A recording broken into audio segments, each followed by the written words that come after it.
A continuación presentamos la Escuela Dominical, esta vez a cargo del doctor Reinaldo Ramírez.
Muy buenos días a todos, qué bueno verlos de nuevo. Para hoy tenemos una clase siempre interesante de las de escuela dominical, que creo que han sido clases realmente muy interesantes porque nos hacen crecer espiritualmente. Todos vamos aprendiendo, vamos leyendo la escritura. La escritura es extraordinaria porque siempre que nosotros la leemos nos enseña cosas nuevas. Aún la leyamos muchas veces, siempre la escritura está renovando nuestra alma, nuestro espíritu, nuestro cuerpo incluso. Entonces es bueno estudiarla, es bueno leerla, es bueno escudriñarla. Es bueno leerla y guardarla en el corazón y llevarla por obra, que es lo más importante en realidad. Para hoy vamos a estudiar en nuestra lección la vara de Aarón reverdeció.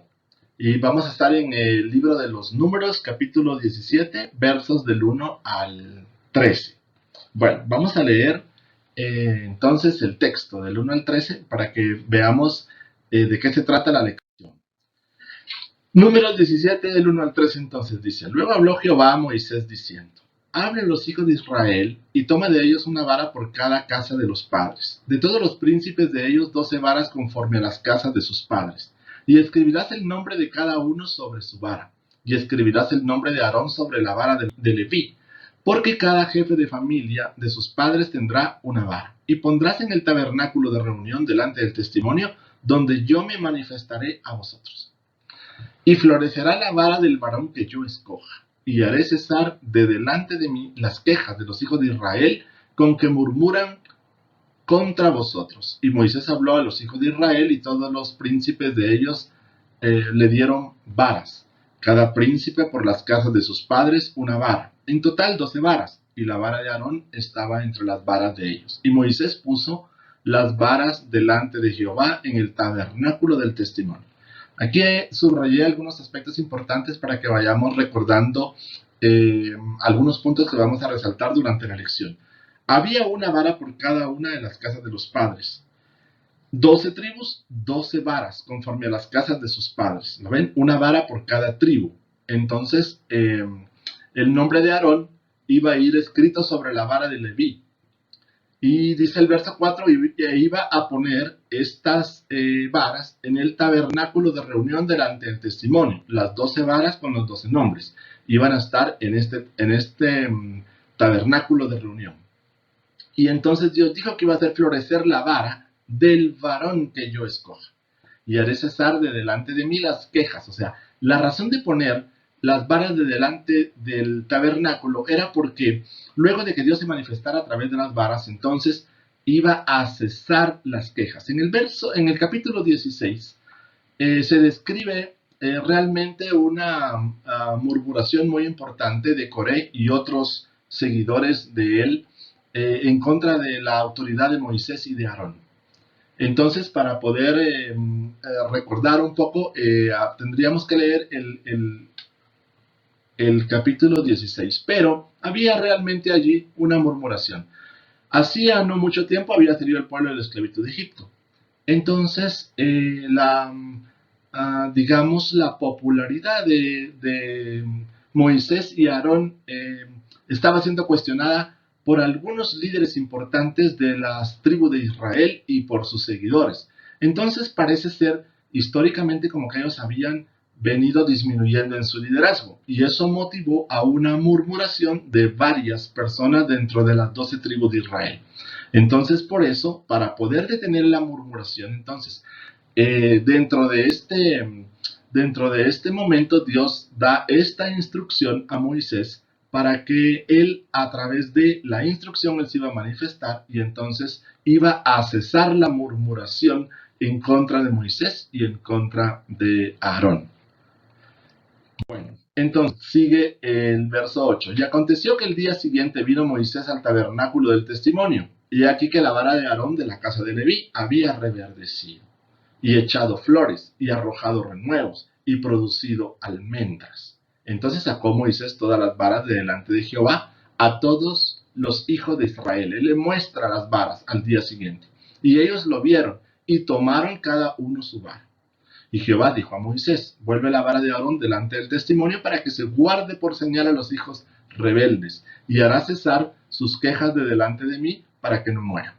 E hizo Moisés como le mandó Jehová, así lo hizo. Entonces los hijos de Israel hablaron a Moisés diciendo: he aquí nosotros somos muertos, perdidos somos, todos nosotros somos perdidos. Cualquiera que se acercare, el que viniera al tabernáculo de Jehová, morirá. ¿Acabaremos por perecer todos? Cuando los tribus se dieron cuenta realmente de lo que había sucedido. Vamos a ver entonces en el estudio de hoy. Bien, primero, Dios ordena a Moisés sobre la solución ante la rebelión. La solución ante la rebelión, como vimos, iba a ser la extraordinaria manifestación de Dios en el tabernáculo a través de las 12 varas. El Señor va a mostrar a las tribus de Israel cuál era la tribu del sacerdocio. Y dos, el Señor haría reverdecer la vara de la tribu que Él hubiere escogido. Él va a mostrar cuál es la tribu que Él tiene para ser sacerdotes perpetuos. Y Él va a mostrar cuál va a ser la vara. Esa va a ser la señal. Sucedió un juicio severo contra el pueblo de Israel porque seguía quejándose y poniendo en entredicho el liderazgo de Moisés y Aarón. Esa era la queja del pueblo. ¿Ven? Ellos dudaban del liderazgo realmente de Moisés y Aarón, aún después del juicio de Dios contra la rebelión de Coré. Entonces hacía falta establecer claramente delante de ellos cuál era el liderazgo divinamente escogido y aprobado. Así que el Señor le mandó a hacer esta prueba de las varas, diciendo que el motivo era manifestar a quien Dios había escogido y hacer cesar las quejas de Israel contra Aarón y Moisés. La soberanía de Dios manifiesta quién debe liderar a su pueblo. Y esto sin campaña electoral ni votación de tomar en cuenta la voluntad del pueblo. El pueblo de Dios no es una democracia, ni figura de popularidad en el liderazgo espiritual. ¿Ven? Entonces, lo que está diciendo es de que un pueblo de Dios no se pide opinión al pueblo. Dios no le pide opinión al pueblo. Dios no está preguntándole al pueblo, o Dios no está consultándole al pueblo. Dios va a tomar la decisión sobre el liderazgo de quién es la persona que Él ha escogido para guiar, para instruir, para llevar al frente del pueblo. Eso es importante reconocerlo. Entonces, nosotros podemos escoger a alguien, o podemos simpatizar con alguien, o podemos estar de acuerdo con alguien, o más afín con alguien, pero esa opinión o esa decisión no nos corresponde a nosotros como pueblo. Es Dios realmente quien debe de elegir, es Dios realmente quien debe de mostrar quién es el líder. No es una democracia, como dijimos, el pueblo no elige, el pueblo no vota, sino que Dios decide a quién quiere utilizar para poder guiar, instruir y enseñar al pueblo. Eso es lo que Dios realmente quiere de su pueblo como tal. Una vara era un símbolo de autoridad. Los pastores usarían varas para guiar y corregir a las ovejas. Hay una descripción en el Salmo 23. Moisés como pastor tenía una vara en su mano cuando cuidaba las ovejas en el desierto. Éxodo 4. Esta vara después se volvió conocida como la vara de Dios, como un símbolo de la autoridad que Dios le había dado a Moisés. La vara es una imagen de autoridad de Dios sobre el hombre. Y hay descripciones en el Salmo 2, en el Salmo 23, en el Salmo 89, en Isaías capítulo 10, capítulo 11 y en Ezequiel capítulo 20. Por esas razones de que Dios escoge a las tribus a las 12 tribus de Israel para que fuesen representadas a través de una vara. La vara venía entonces a significar básicamente el liderazgo o el patriarca, digamos, de esa tribu, el hijo que había tenido su descendencia en esa tribu. Por eso la tribu de Leví, la tribu de Isaacar, la tribu de Judá, la tribu de Benjamín, etcétera, etcétera. Entonces cada padre realmente iba a poner el nombre en la vara y él iba a representar la autoridad de esa persona a través de la vara en el tabernáculo. Y Dios ahí iba a escoger a quien debía de ser el sacerdote dentro de las 12 tribus. Bueno, entonces la vara es importante realmente en su reconocimiento en este estudio. En la recopilación de varas e inscribir cada una con el nombre de la tribu, y en la vara de Leví escribir el nombre de Aarón específicamente, Dios declararía qué tribu poseería autoridad sacerdotal al seleccionar una de las varas. Este era el problema en mano a la luz de la rebelión de Coré. Florecerá la vara del varón que yo escoja, dice. Esto no solo sería obviamente una señal extraordinaria o milagrosa. El florecimiento de una madera muerta habla de fertilidad. Haría cesar de delante de mí las quejas, dice. Esto no significa que después de esto los hijos nunca se volverían a quejar o no se hubieran quejado. Claro que se siguió quejando más adelante el pueblo, pero esta era la señal o la enseñanza. Pero Dios, habiendo demostrado más que suficiente evidencia a los murmuradores, en realidad Él juzgaría su murmuración. ¿Ven? Eso era lo que Dios realmente estaba haciendo aquí. Los murmuradores o los que se quejan o los que siempre están hablando rara vez están satisfechos por la evidencia o la resolución de un problema. Nunca van a quedar complacidos. Los que se quejan o los que murmuran no están motivados por problemas. Aunque claman serlo y aparentan serlo, son motivados por las intenciones de lo que hay en su propio corazón. Ellos murmuran porque tienen corazones de queja y porque tienen corazones descontentos.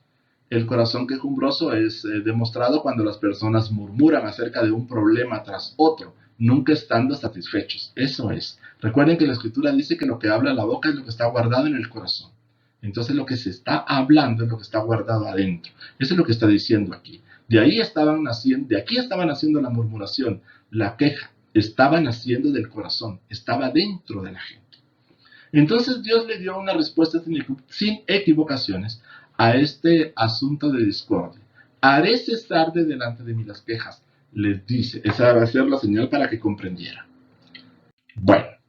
2. El Señor dio muestras de respaldo a Aarón y al ministerio sacerdotal. Esta era la evidencia. El ministerio sacerdotal florece en la presencia de Dios. ¿Ven? ¿Por qué Dios escoge a alguien? Es porque lo va a hacer florecer. Que van a haber murmuraciones y que van a haber dificultades y que van a haber situaciones difíciles y complejas, por supuesto.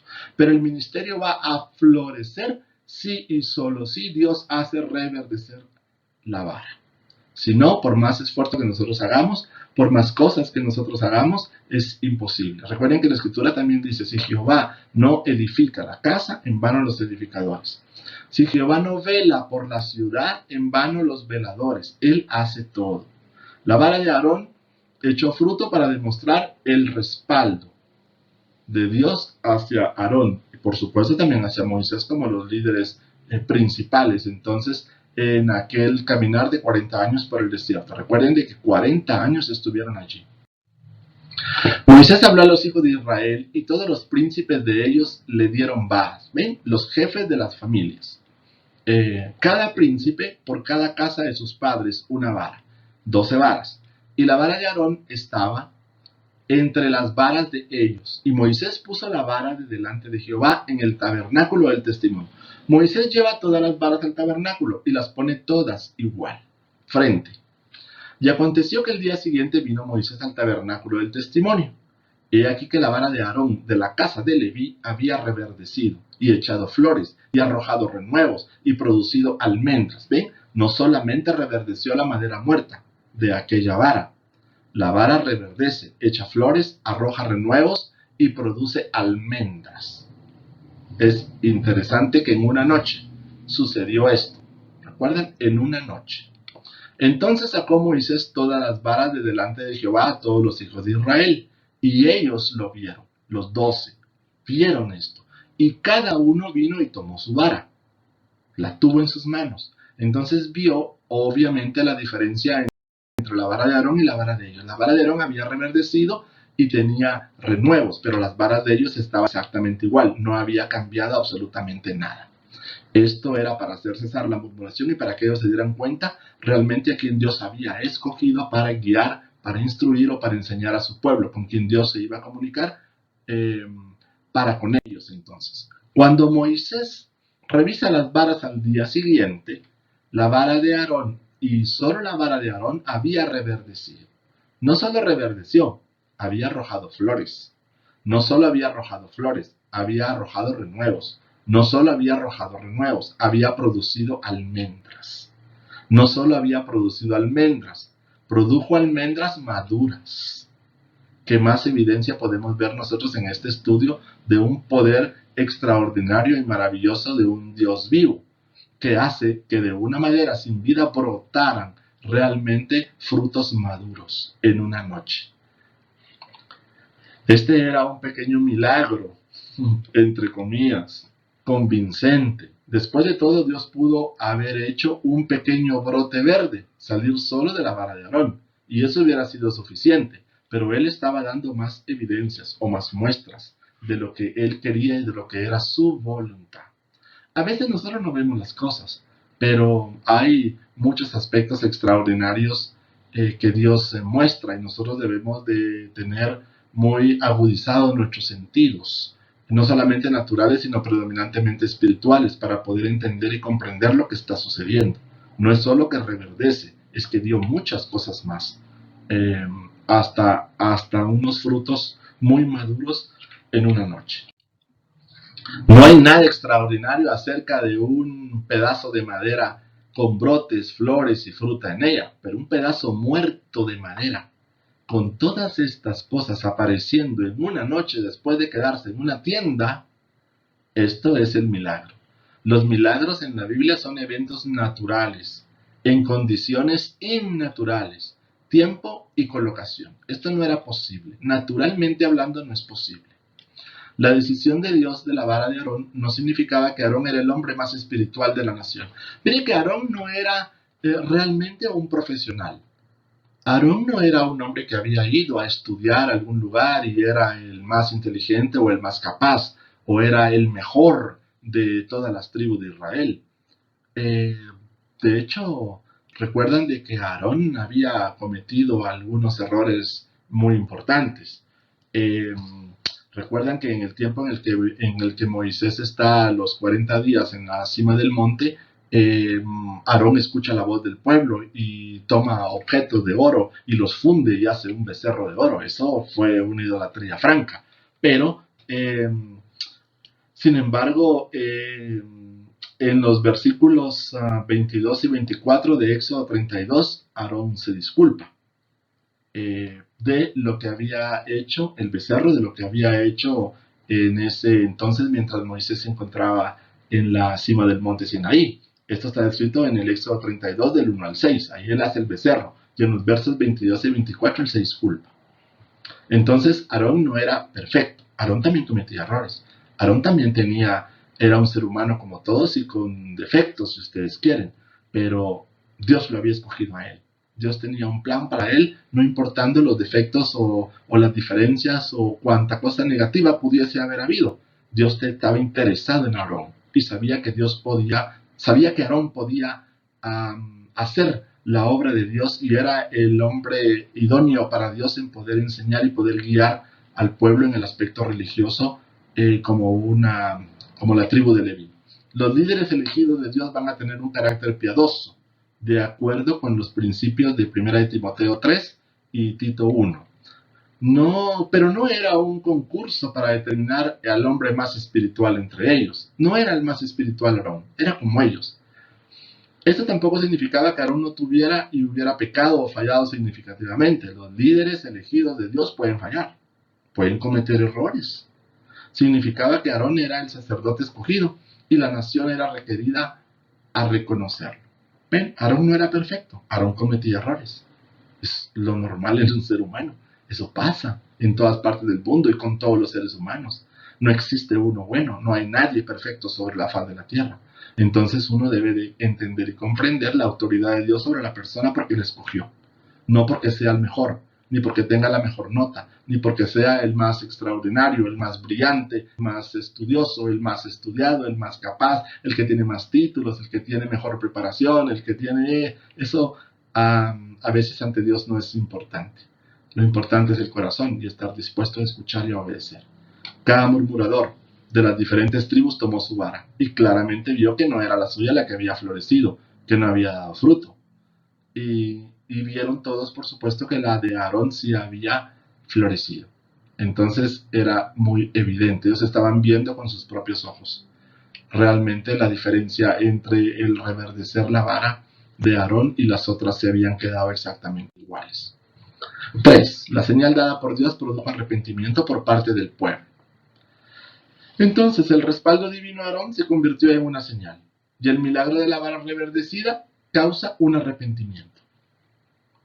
Bueno, entonces, la vara de Aarón debía ser mantenida como una pieza de museo, para recordarle a los hijos de Israel que Dios había escogido un sacerdocio, y nada lo cambiaría. El sacerdocio de Aarón siempre sería el sacerdocio, siempre. Entonces esta vara debía ser retenida en el arca del pacto, debía de guardarse en el arca del pacto para memoria. Como otro ejemplo del fracaso de Israel y rebelión. Cuando Dios miró abajo desde el cielo hacia el arca, Él vio el emblema del pecado de Israel, las tablas de la ley que rompieron, el maná del que se quejaron y la vara de Aarón con la intención de responder a su rebelión. Ellos debían de recordarse que se habían rebelado en el desierto y que habían habido circunstancias muy difíciles. He aquí nosotros somos muertos, perdidos somos, todos nosotros somos perdidos, dice. Esto muestra que ellos, el pueblo de Israel, estaba claramente condenado por su pecado. Ahora ellos claramente sabían que estaba mal rebelarse contra el liderazgo de Aarón. Era muy evidente, era muy obvio. Ellos estaban viendo claramente que Dios había escogido a Aarón y lo había demostrado a través de la vara. Acabaremos por perecer todos, nos moriremos todos, dice en otras palabras, después de todo lo que Dios hizo en la rebelión de Coré, destruir a Coré, Datán y Abiram junto con sus 250 seguidores. Estos tres hombres, miren, Coré, Datán y Abiram, ellos tenían 250 seguidores, hombres importantes y principales dentro de las tribus, líderes de Israel. La recuperación y el batir de los incensarios para cubrir el altar, la plaga destruyendo 14.700 de aquellos que simpatizaron con Coré y sus seguidores. Esto está descrito en el capítulo 16 de Números. Los que simpatizaron y los 250 y que se abre la tierra, se los traga y después una plaga que mata a 14.700 personas. Y la milagrosa confirmación del sacerdocio de Aarón. El pueblo temía que son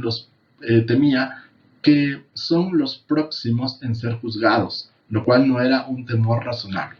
Coré, históricamente Coré era un hombre importante, y Coré era un hombre realmente muy rico de la tribu de Leví. Se dice que Coré era primo hermano de Moisés y Aarón, y por ser un hombre importante, reconocido dentro de las tribus, por ser un hombre rico, por ser un hombre con una muy buena posición y, como dije, un muy buen reconocimiento, Coré pensaba que él era el idóneo para poder dirigir o para poder guiar al pueblo en aspectos del sacerdocio. un hombre muy estudiado, un hombre muy culto. Se dice de hecho de que había trabajado como tesorero de Faraón y era un hombre rico. ¿De dónde obtuvo Coré su riqueza? Era un hombre muy rico y muy pudiente. Pero ¿de dónde tuvo Coré su riqueza? Se dice que Coré le fue revelado el secreto de la riqueza que José había escondido cuando estuvo en Egipto. Coré lo descubre y Coré lo toma. Entonces él era un hombre con muchos recursos porque había encontrado ese secreto y había tomado de esos tesoros que José había escondido dentro de Egipto cuando él gobernaba entonces en Egipto en ese tiempo. Y primo hermano de aquellos dos líderes, él se consideraba serlo. Interesante, porque entonces muchas personas, había una razón en que tuviera 250 seguidores y en que hubieran muchas más personas, porque reconocían, digamos, de alguna u otra forma, la posición de Coré dentro del pueblo. O sea, Coré no era no era un hombre común, era alguien sobresaliente, extraordinario. Entonces él se consideraba con mucha mejor capacidad, pero Dios no lo consideraba así. Para Dios, Coré no era el idóneo para enseñar, o para dirigir, o para guiar. Para Dios, Coré no era el líder que él esperaba. Por supuesto, porque Dios conocía su corazón y sabía perfectamente bien que el corazón de Coré no iba a dar el resultado de lo que Dios tenía planeado. Bueno, y florecerá la vara del varón que yo escoja, dice Dios, y haré cesar delante de mí las quejas de los hijos de Israel, con que murmuran contra vosotros. Números 17:5. Aquí terminamos realmente nuestra lección de escuela dominical. Una lección, diría yo, breve, interesante, pero con una enseñanza profunda, porque no es lo que yo quiero, es lo que Dios quiere. Dios no me va a pedir a mi opinión. Yo tengo que obedecer la voluntad de Dios. A mí no me pueden parecer muchas cosas. Puedo estar en desacuerdo en muchísimas cosas. Pero Dios no me está preguntando a mí cuál es mi desacuerdo, o cuál es mi descontento, o por qué yo no quiero. Dios me está diciendo a mí que obedezca. Dios me está diciendo a mí que siga el camino. Dios nos está diciendo a nosotros que reconozcamos a nuestras autoridades y a nuestros líderes, porque no han sido puestos por personas, han sido puestos por Dios mismo. ¿Son perfectos? No lo son. ¿Cometen errores? Por supuesto que sí. ¿Hay muchas cosas que se pueden mejorar? Por supuesto que sí. Pero es Dios quien decide lo que Él va a hacer. Entonces no se trata que porque tenemos o porque tengamos, por ejemplo, muchos reconocimientos, o muchos títulos, o mucho conocimiento, o mucha experiencia, o muchas habilidades, o mucha destreza, o muchas cosas. Eso no es lo importante delante de Dios. Mientras que los hombres juzgan las apariencias, Dios ve el corazón. Entonces, si nosotros queremos realmente que Dios nos escoja, debemos demostrarle nuestro corazón sincero. Debemos demostrarle nuestro corazón puro, realmente tal y como es. Entonces, cuando el Señor vea mi corazón, cuando el Señor examine mi corazón, cuando Él escudriñe mi corazón y sea suficiente para que Él haga su voluntad y tome una decisión, entonces lo va a mostrar. Y lo va a mostrar a los demás. Y los demás van a reconocerlo, los demás van a saberlo. ¿Que van a haber personas como Coré en el mundo? Por supuesto que van a haber personas como Coré. Siempre las han habido y siempre las van a seguir habiendo. Siempre va a ser así. ¿Que siempre van a murmurar? Claro que siempre van a murmurar. ¿Que siempre van a haber obstáculos? Claro que siempre van a haber obstáculos. ¿Que siempre van a haber diferencias? Por supuesto que siempre van a haber diferencias. ¿Que siempre van a haber molestias? Por supuesto que siempre van a haber molestias. ¿Que siempre van a haber opositores? Por supuesto que siempre van a haber opositores. Ese no es el problema. El punto es no perder el enfoque, no perder la meta hacia donde nosotros vamos. Porque Dios no escoge genios, ni dotados. Dios escoge a personas con un corazón dispuesto a servirle. Eso es lo que Él quiere. Eso es lo que Él desea. El que quiera ser grande en el reino debe de ser el que sirve, dice. ¿Recuerdan? Entonces, lo interesante de nuestra lección hoy es aprender que de la nada, de una vara que no tiene vida, de una madera que no tiene vida, Dios puede hacerlo florecer. Se recuerda muy semejante a la historia a la historia aquella extraordinaria también descrita en la escritura, en donde envía a Jonás, hace crecer una calabacera en un breve tiempo. Y dice, y ahora ya no tengo sombra. Y dice, ¿y por qué tú te enojas si tú no hiciste nada? Y dice, yo hice que creciera y después yo hice que se muriera. Él hace reverdecer todo, él hace crecer todo en cualquier momento, porque para él todo es posible. Es una muestra de su poder, es una muestra de su manifestación. De la nada, él lo hace todo. Entonces, nosotros que estábamos muertos, tenemos vida. Entonces, el de la muerte, nuestra muerte, él nos dio vida, él nos trajo de nuevo. ¿Ven? La vara reverdece. Nosotros estábamos muertos, estábamos destituidos de la gloria de Dios. Si ustedes quieren, nosotros podríamos haber sido esa vara, una vara muerta, una vara seca, una vara que no tiene esperanza, una vara que, pues que no tiene ningún valor. Pero cuando Él vino, entonces hizo reverdecer la vara, hizo que nosotros tuviéramos vida y vida en abundancia. Hay muchas formas de poder ver. Nosotros podríamos ser la vara, ¿no? De la nada Él hace todo.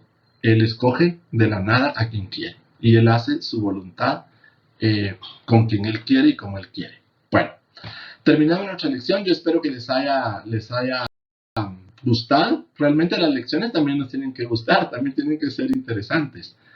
Son como relatos, o son como,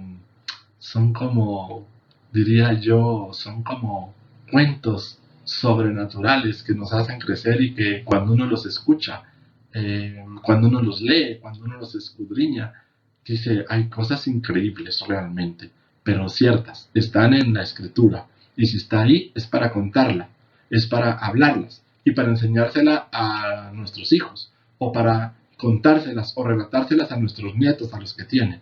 Entonces se cuentan, se enseñan y se van describiendo, se van relatando de generación en generación. Así es de que yo espero que les haya gustado la lección, espero que haya sido muy productiva para todos nosotros y que nos haga reflexionar que no es una democracia, sino que Él es soberano y Él decide. Nosotros tenemos simple y sencillamente que observar y atender a su voluntad y ser obedientes. Eso es lo que Él quiere. No quiere sacrificios, Él quiere obediencia. Así es de que muchas gracias por el tiempo, gracias por la oportunidad de poder compartir nuestra lección y continuamos entonces con nuestro programa. Gracias.